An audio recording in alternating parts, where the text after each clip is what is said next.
Hello বন্ধুরা, আমি অনির্বাণ, তোমাদের friendly gardener and welcome back to another video. সকলকে পৌষ সংক্রান্তির অনেক অনেক শুভেচ্ছা। আজকে একদম পিঠে পুলির দিন, মনে করি বাঙালির একটা অন্যতম শ্রেষ্ঠ উদযাপনের দিন। তো সবাই খুব মজা করো আজকের দিনে, প্রচুর পিঠে বানিয়ে খাও, এটুকু বলবো। অনেক দিন পর একদম ওয়ান অন ওয়ান কথা বলতে অনির্বাণ চলে এসছে। আর লাস্ট এক সপ্তাহে প্রচুর ভিডিও, এক সপ্তাহ কেন আমি যদি বলি এই বছরের শুরু থেকে প্রচুর রকমের ভিডিও তোমরা পাচ্ছ।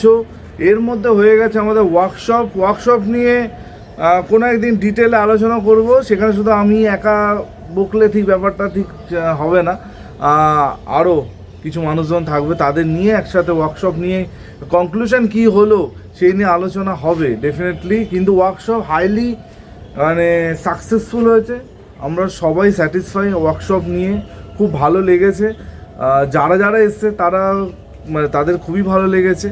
আর কি বলি, আর আমাদের সবুজ স্বপ্ন গ্রুপ থেকে শুরু করে আমার ফেসবুক পেজ, ইউটিউব চ্যানেল, সব জায়গায় সারা দিন ধরে বিভিন্ন সময় লাইভ হয়েছে, পোস্ট হয়েছে। তো তোমরা তো দেখেছো। তোমরা এখনও যারা সবুজ স্বপ্ন গ্রুপে নেই অবশ্যই গ্রুপে জয়েন করে যাও। সেখানে কিন্তু দারুণ মজাদার ইন্টারেস্টিং জিনিসপত্র এই 2026-এ প্রথম থেকে শেষ অবধি হতে থাকবে, ঠিক আছে? তো এবার যেটা হবে সেটা হচ্ছে, এতক্ষণ থাম্বনেল টাইটেল দেখিয়ে নিতে, সেটা হচ্ছে শীতের ফুল কি করলে আরও একবার আমরা পাবো। কারণ দেখো, সত্যি কথা বলতে শীত সেরকমভাবে নেই, গায়ে একটা দেওয়ার দরকার, তাই জন্য দিয়েছি। কারণ অনেকে আবার রাগ করে যদি আমি একটু গরম জামা গায়ে না দিই। অনেকে আমাকে মেসেজ করে বলে অনির্বাণ তোমার ঠান্ডা লেগে যাবে। তো টেকনিক্যালি এখন যে ওয়েদারটা যে খুব প্লেজেন্ট একটা ওয়েদার, আমার খুব একটা কষ্ট হচ্ছে না। হ্যাঁ, মাঝখানে 3-4 দিন দারুণ ঠান্ডা পড়েছিল, এই 1 থেকে 5 বলতে পারি, দারুণ ঠান্ডা পড়েছিল। কিন্তু এখন আর ঠান্ডা ঠান্ডা নেই একদম বলতে গেলে। এবার একটা কিছু জিনিসপত্র আমি দেখছি, দেখে খুব মজা লাগছে যে বারবার শীতের ফুল আসবে, এরকম টাইপের কিছু একটা পোস্ট কোথাটা চোখে পড়লো। এটা কখনোই পসিবল না। আর পেছনে বোগনভিলিয়া দেখছো, বোগনভিলিয়া কাইন্ড অফ কিন্তু শীতেই বেশি ব্লুম করে। বোগনভিলিয়াতে আমরা কিন্তু পরিচর্যা করে আবারও একবার এরকম ফুল আনতে পারি। আমার গাছে দেখতে পাচ্ছ, তোমাদের সেকেন্ড ফ্ল্যাশের ফুল দেখাই, দেখো, এ হচ্ছে আমার বোগনভিলিয়ার সেকেন্ড ফ্ল্যাশের ফুল। ঠিক আছে, ফার্স্ট ফ্ল্যাশ শেষ হয়ে গেছে, সেকেন্ড ফ্ল্যাশের ফুল এসছে। এটাও আর কিছুদিন পর কেটে ফেলবো, আবার একবার ফুল আসবে। তো বোগনভিলিয়ার সাথে তুমি কিন্তু বাকি গাছকে কখনোই এক করতে পারো না, কারণ বোগনভিলিয়ার নেচার আলাদা, অন্যান্য গাছের নেচার আলাদা। আজকে একটা চন্দ্রমল্লিকা পটে যদি ফুল শুকিয়ে যায়, সেগুলো যদি আমি কেটে দিই, তারপর কি আরও একবার অত ফুল আসবে? কখনোই আসবে না। হ্যাঁ, চন্দ্রমল্লিকা ফুটে যাওয়ার পর শুকিয়ে গেল, কেটে দিলে, খাবার দিলে কিছু ফুল ডেফিনেটলি আসবে। এমনকি যদি চন্দ্রমল্লিকা গাছ রেখে দাও, সারা বছরে দেখবে টুকটাক একটা দুটো করে ফুল ফুটতে থাকে। কিন্তু সেটা শীতের ফুলের মধ্যে আর হিউজ পরিমাণে ফুল কখনোই আসে না। যারা বলছে, কেন বলছে আমি জানি না। এবার কোন কোন গাছে বারবার ফুল রিফিল হয়, নাম্বার 1 সেটা হচ্ছে পিটুনিয়া গাছে কিন্তু বারবার ফুল আসতে থাকবে। এটা কিন্তু তোমরা যদি ঠিক করে পরিচর্যা করতে থাকো, তোমাদের কিন্তু মার্চ মাস অবধি তোমরা ডেফিনেটলি ফুল পেতে থাকো। তারপর কি হচ্ছে, ডায়ান্থাস গাছে প্রচুর ফুল হয়। ডায়ান্থাস গাছেও যদি পর্যাপ্ত পরিমাণে পরিচর্যা করো, ডায়ান্থাস গাছে অনেক দিন ফুল আসতে থাকে। ক্যালেন্ডুলা গাছে অনেক দিন ফুল আসবে। পেনজি গাছে তাও মোটামুটি ধরে রাখো ফেব্রুয়ারি এন্ড মার্চের ফার্স্ট অবধি তোমরা ফুল পেতে পারো, যদি ঠিকমতো যত্ন ওকে করো। এবার চলে আসে ইনকার কথা। দেখো, ইনকা গাছে ফুল আসে, ইনকা গাছে ফুল কেটে দেওয়া ফুল আছে, কিন্তু ওই যে ভালো ঠান্ডার সময় যেরকম ভর্তি চাপ ধরে ফুল সেটা কিন্তু তোমরা পাবে না। গাছ আস্তে আস্তে শুকোতে আরম্ভ করবে, গাছে পোকা লাগবে, গাছ মারা যাবে। ইনকার টাইম ফ্রেম হচ্ছে 45 থেকে 60 দিন, তার মধ্যেই ওর যা করার করে নেবে।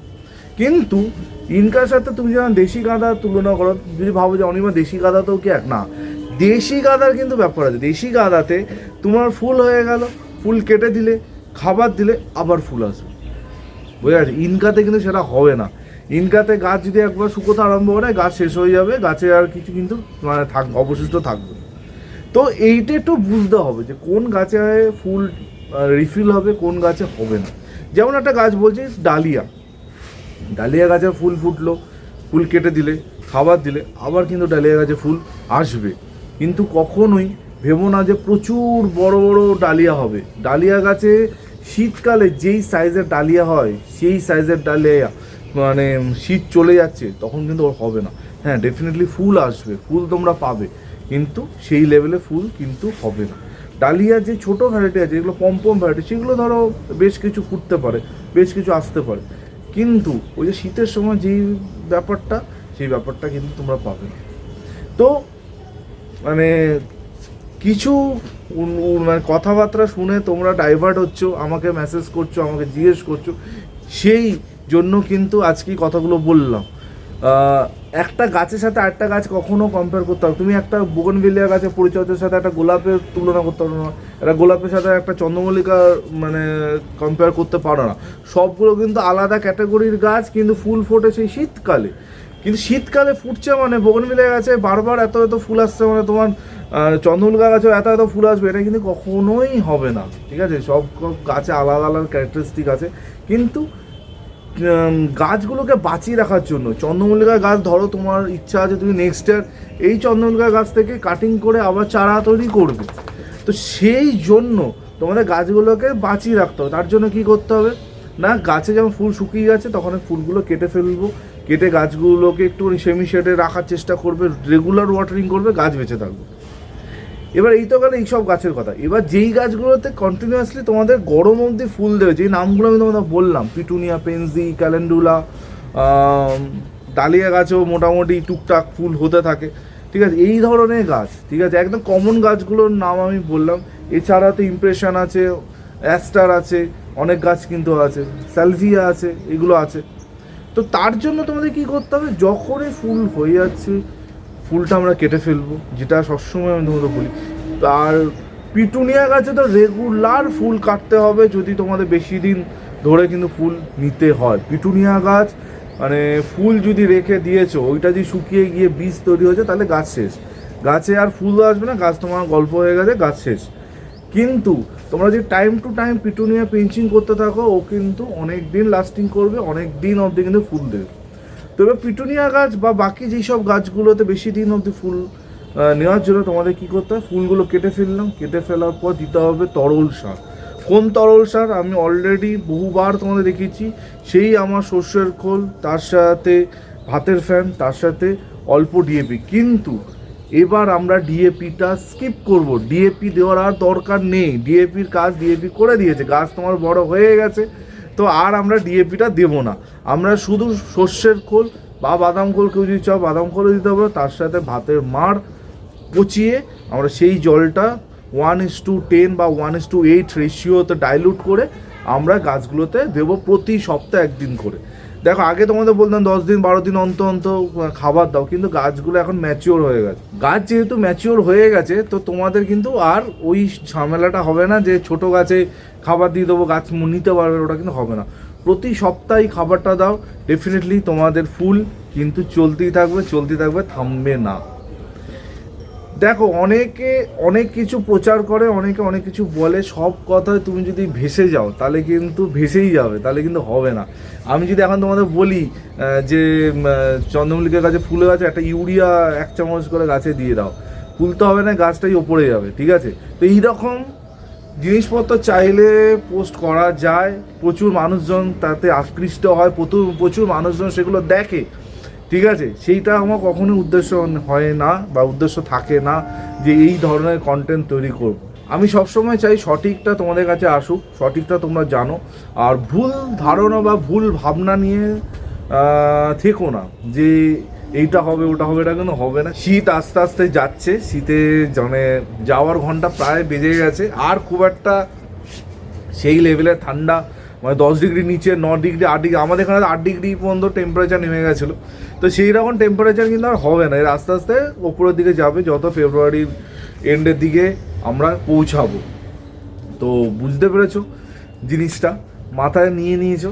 এই আমার কাজ সবসময় সঠিক রাস্তা তোমাদের দেখানো। এবার রাস্তায় তোমরা হাঁটবে, তোমরা দৌড়াবে না অন্য রাস্তা নেবে, সেটা সম্পূর্ণ তোমাদের উপর ছেড়ে দিলাম।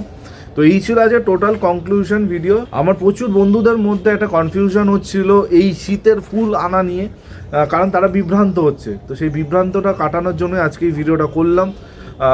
আশা করছি তোমরা জিনিসটা বুঝে পাচ্ছ। আর প্রচুর বন্ধুরা আমাকে বলছে তাদের ছাদ বাগান ভিজিট করতে। দেখো মানে সে কেউ থাকে হচ্ছে নদিয়া, কেউ থাকে নাগপুর, বিভিন্ন জায়গা থেকে ইনভিটেশন আসে, কিন্তু আমার পক্ষে সব জায়গায় দৌড়ানো পসিবল না। তোমাদের আগেও বলেছি, যেহেতু আমি পাবলিক ট্রান্সপোর্টের ওপর 100% নির্ভরশীল, তো আমি পারবো না, চাইলে ইচ্ছা থাকলেও যেতে পারছি না।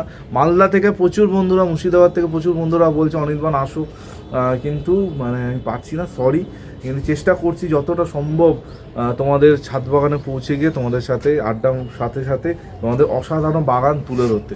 অলরেডি প্রচুর বাগানের ভিডিও তোমরা দেখছো। কালকেও একটা দারুণ বাগান তোমাদের জন্য অপেক্ষা করছে, এখনই বলে রাখছি, ব্যাপক দারুণ দারুণ ফুল করেছে দাদা এবার। তো চেষ্টা করছি সবার বাড়ি, সবার ছাদে পৌঁছানো, যতটা অনির্বাণের সাধ্যে কুলোচ্ছে অনির্বাণ যাচ্ছে, ঠিক আছে।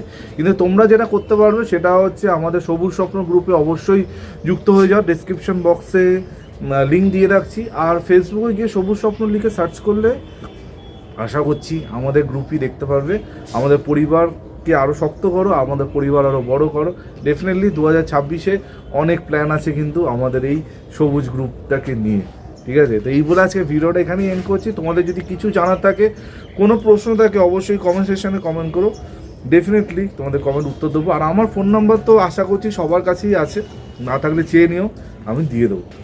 তো চলো, কালকে দেখা হচ্ছে। টিল দেন সবাই ভালো থেকো আর সবুজে থেকো। ততক্ষণের জন্য বাই বাই।